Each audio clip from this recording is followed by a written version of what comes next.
All right, let's dive right into the world of cybersecurity. Today, we're taking a deep dive into a recent CISO daily update from LinkedIn. Hmm. It's basically this daily digest of all the biggest cybersecurity news. Right. Perfect for anyone who wants to stay informed but doesn't really have, a ton of time to read through tons of articles. Exactly. It's like your cybersecurity cheat sheet. Love it. Okay, let's jump right in. Yeah. The first thing that caught my eye was all this talk about data breaches and attacks. Mm-hmm. And there's one that's particularly, well, juicy, I guess you could say. Okay. Andrew Tate's The Real World platform Oh, yeah. got hacked. We're talking about almost 1 million user records. Wow. And chat messages leaked. What's interesting about this one is that the hackers, they didn't just steal the data, they also disrupted a live broadcast. Oh, really? Flooding it with, like, pro-feminist and LGBTQ plus emojis. Oh, wow. Given Tate's, controversial past. Yeah. It's a pretty ironic twist. It's almost too good to be true. Right. But seriously, this breach is a reminder that even these high-profile platforms are still vulnerable. Yeah, absolutely. And for those users whose data was leaked, it's a major privacy concern. It reinforces the fact that anyone can be a target. Yeah. No matter how secure they think they are. Right.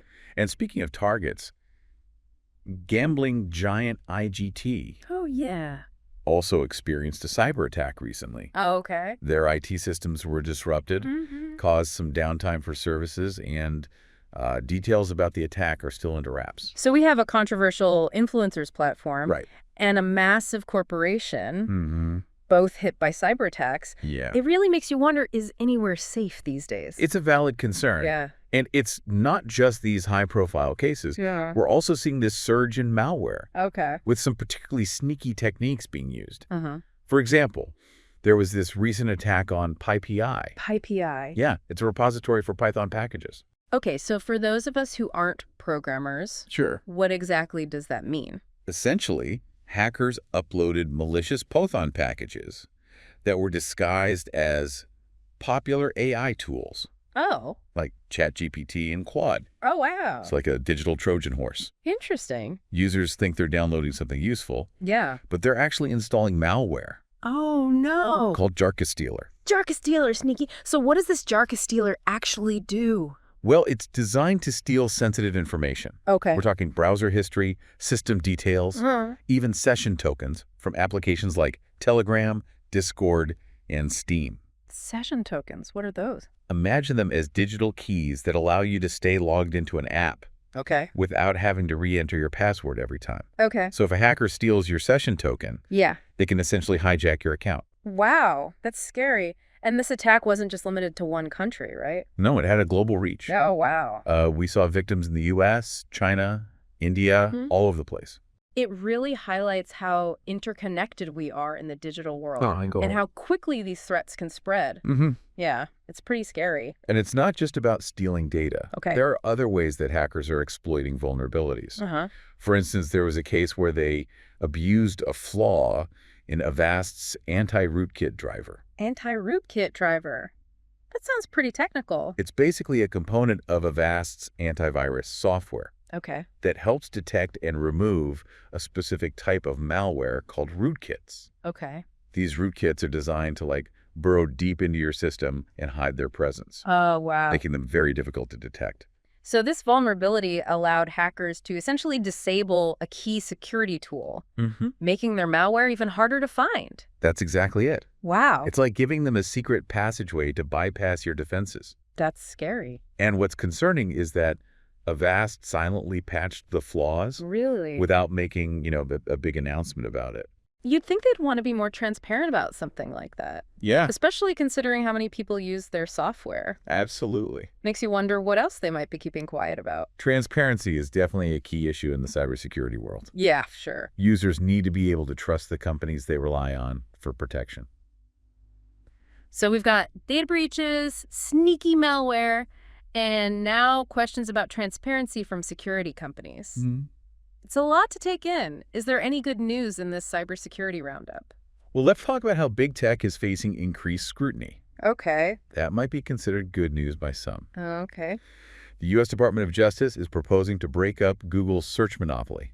Wow, that's a huge deal. They're talking about potentially requiring them to divest Chrome, Yeah. separate from Android, and take some other pretty major actions. Wow, what does divest actually mean in this context? It essentially means forcing Google to sell off parts of its business. Okay. In this case, Chrome, Yeah. and potentially even its Android operating system. I see. The idea is to create more competition in the market. I can see how that could be seen as a positive thing, but wouldn't it also potentially impact users who rely on those services? It's a complex issue with a lot of unknowns. Yeah. The debate about competition versus innovation in the tech industry is far from over. Right. There are definitely two sides to that coin. Mm-hmm. So while Google is facing antitrust action, Yeah. Meta is busy battling a different kind of threat. Right. These pig butchering scams. Uh-huh. That's a term I haven't heard before. Yeah. What exactly are we talking about here? These scams are particularly insidious because they prey on people's emotions. Oh, wow. Criminals create fake profiles, often posing as attractive singles, Okay. and use these profiles to build trust with their victims over time. Mm-hmm. They essentially fatten them up, Yeah. showering them with attention and affection. So it's all about building a relationship before they go in for the kill, hence the term pig butchering. Gotcha. Once they've gained the victim's trust, they introduce the idea of investing in something, usually a fake cryptocurrency Oh, okay. or some other shady scheme, Yeah. promising huge returns. Right. By the time the victim realizes they've been scammed, their money is long gone. That's awful. How widespread are these scams? I mean, are we talking about a few isolated incidents, or is this a major problem? It's unfortunately a massive problem. Really? Meta has removed over 2 million accounts linked to these scams just this year. Wow. And these operations are often based in specific regions like Myanmar, Laos, the UAE, the Philippines, and Cambodia. It's good to hear that Meta is taking action against these scams, Yeah. but it's also a sobering reminder that you can never be too careful online, especially when it comes to your finances. You're absolutely right. So we've covered data breaches, Yeah. sneaky malware, big tech under the microscope, Yikes. and these pig butchering scams. What else is on the cybersecurity agenda for today's deep dive? Let's shift gears and focus on some specific vulnerabilities that have been making headlines lately. Okay. These are definitely ones you don't want to ignore. Okay, I'm all ears. Hit me with the worst of it. First up is this Palo Alto firewall situation. Okay. 2 critical vulnerabilities were found, Uh-huh. and the impact was pretty significant. Okay. Around 2,000 firewalls were compromised globally. Wow, firewalls are supposed to be our first line of defense, right? Yeah. So hearing that thousands were compromised is a little alarming. Yeah, absolutely. Especially since, hundreds of those were in the U.S. and India? This hits close to home for you, doesn't it? Absolutely. What are the potential consequences of something like this? Well, we're talking unauthorized access, Covered. data theft, malware deployment. It's not a good situation. Not good at all. It definitely makes it feel more real knowing it's not just some, abstract threat happening somewhere else. Yeah. This could impact businesses and people we know. Right. Yeah, it underscores the importance of staying on top of patches and updates. Couldn't agree more. Speaking of updates, Yeah. let's talk about 7-Zip. It's a tool many of us use regularly, Mhm. but even this seemingly harmless software can be exploited. That's right. A vulnerability was found that could allow attackers to, Execute arbitrary code on affected systems. hold on, arbitrary code execution. Yeah. What does that even mean for the average person? Basically, it means a hacker could take control of your computer. Really? They could steal your information, Oh, wow. install more malware, Okay. or even use your computer as part of a botnet to attack others. That's awful. And to make matters worse, updates for 7-Zip have to be done manually. Oh, really? Many users might not even realize they're running a vulnerable version. So a commonly used tool with a vulnerability requiring manual updates. That's a recipe for disaster. It is. Definitely something I need to check on after this. Okay, so another vulnerability to add to the list. Yeah. NVIDIA-based Command Manager. Right. What's the story with this one? It's another serious flaw. Okay. This one allows for what's called privilege escalation, Privilege escalation. which means a hacker could gain higher level access to your system than they should have. Uh-huh. They could also tamper with your data Okay. or execute arbitrary code. So similar to the last one? Kind of, yeah. Okay. The silver lining is that NVIDIA has released an update to fix it. Okay, so another case of update now or face the consequences. Right. It feels like every vulnerability we've talked about so far comes down to staying on top of those updates. It really highlights the importance of proactive security measures. Mm-hmm. Patches and updates are your first line of defense against many of these threats. All right, let's move on to something that seems like it's constantly evolving and becoming more sophisticated. Ransomware. Mm-hmm. What are the latest trends we should be aware of? Well, for starters, 5 ransomware groups are dominating the scene in 2024. Okay. They are responsible for a staggering 40% of global cyber attacks. Wow, 40%. That's huge. It is. Who are these cyber masterminds? The groups are Ransom Hub, Okay. Play, Okay. Lockbit 3.0, MEOW, MEOW. yeah, and Hunters International, Okay, so it's like a who's who of cybercrime. basically, yeah. They're highly organized and incredibly effective at what they do. Yes, they are. What I find particularly interesting is that Ransom Hub actually rose to prominence because they took advantage of a disruption in Lockbit's infrastructure. Oh, really? It's like one group falls, another one rises to take its place. It really shows how quickly the landscape can change. Yeah. And how opportunistic these groups are. And it's not just about the groups themselves. Right. We're seeing this trend of these criminals hiring penetration testers. Yeah, it's wild. Wait, they're hiring security experts to help them hack better. It's all about maximizing their profits. I guess. These penetration testers help them find and exploit vulnerabilities more effectively, making their ransomware attacks even more successful. That's kind of scary. It speaks to the increasing sophistication of the cybercriminal world. Yeah, for sure. They are constantly evolving their methods. So how are we supposed to keep up? You're not wrong. I mean, it feels like it's a constant arms race. Speaking of constantly evolving, we need to talk about deepfakes. Okay. This technology is advancing so rapidly, Yeah. and it's being used for more than just silly videos these days. Yeah, deepfakes are starting to feel less like a novelty Right. and more like a genuine threat. Absolutely. What kind of damage are we talking about here? The potential for harm is enormous. Okay. Deepfakes can be used for fraud, phishing scams, Mm-hmm. and even to spread misinformation. Yeah, I could see that. Imagine receiving an email that appears to be from your bank, Yeah.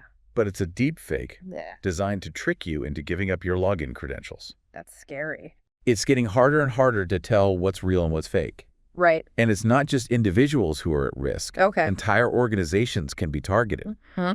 We've seen cases where deepfake audio has been used to impersonate CEOs Really? in order to authorize fraudulent transactions. Wow, this is getting pretty intense. It is. So how often are these attacks happening?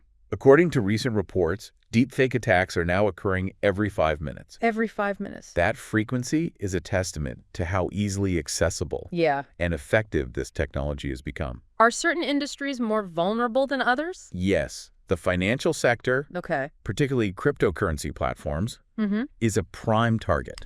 I can see why they would target crypto. Yeah. It seems like the perfect playground for cyber criminals using deepfakes to commit fraud. And it's not just crypto. Yep. We're seeing a massive increase in digital document forgeries, which are often used for fraud and identity theft. Things like what? Things like passports and driver's licenses are being replicated with alarming accuracy. It's a whole new level of cybercrime. It is. Have to admit, I'm feeling a bit overwhelmed by all this. Yeah. It's a lot. Are there any steps we can take to protect ourselves? Absolutely. Even in the face of these threats, there are things you can do to stay safe. Okay, give me some hope here. What can we do to protect ourselves? Well, it's easy to get overwhelmed by all this. Yeah. But it's important to remember that while the threats are evolving, Uh-huh. so are the defenses. Oh. Meta cracking down on those pig butchering scams. Right. And those patches for vulnerabilities, like the ones we talked about in Palo Alto firewalls and 7-Zip, Right. are a good sign that companies are taking security seriously. That's true. It's not all doom and gloom, Right. but it does feel like we're always playing catch up, Yeah. trying to stay one step ahead. That's the nature of cybersecurity, right? I guess so. It's a constant battle, Yeah. and there will always be new challenges. The key is to be aware and proactive. Okay. Think of it like staying healthy. Okay. You don't wait until you're sick to start taking care of yourself, right? Right. Same thing with cybersecurity. So what are some simple things people can do to improve their cyber hygiene, so to speak? One of the most effective things is enabling multi-factor authentication. Okay. wherever it's available. Uh-huh. It adds an extra layer of security. Okay. Makes it much harder for attackers to get into your accounts. Makes sense. Think of it like having a deadbolt on your front door, in Yeah. addition to the regular lock. Multi-factor authentication is definitely a must-have these days, for sure. What else can we do? Practice good password hygiene. Okay. That means using strong, unique passwords for each of your accounts Right. and considering a password manager to help you keep track of them all. That's a good idea. It's like having different keys for your house, Yeah. your car, and your office. Okay. You wouldn't use the same key for all of them, right? Right. Makes sense. And I know we've touched on this already, but Yeah. it's worth repeating. Stay updated. Definitely. Don't ignore those software update notifications. Right. They often include important security patches Okay. that can protect you from known vulnerabilities. Gotcha. Think of it as getting your cybersecurity vaccines. That's a great analogy. Anything else we should be doing? Staying informed is crucial. Okay. Subscribe to cybersecurity newsletters. Uh-huh. Follow reputable security researchers on social media. Okay. And just generally be aware of the tactics that cybercriminals are using. Mm-hmm. The more you know, Right. the better equipped you'll be to defend yourself. Knowledge is power. Right. Exactly. Well, so much great information in today's deep dive. Mm-hmm. Thanks for walking us through it all. It's been my pleasure. To you, our listener, Yeah. I'll leave you with this. Okay. Think about how artificial intelligence might be used in cybersecurity, Interesting. both offensively and defensively, in the years to come. It's a rapidly evolving field. Yeah, it is. And staying ahead of the curve will be critical. Great point. Until next time, stay safe out there, everyone.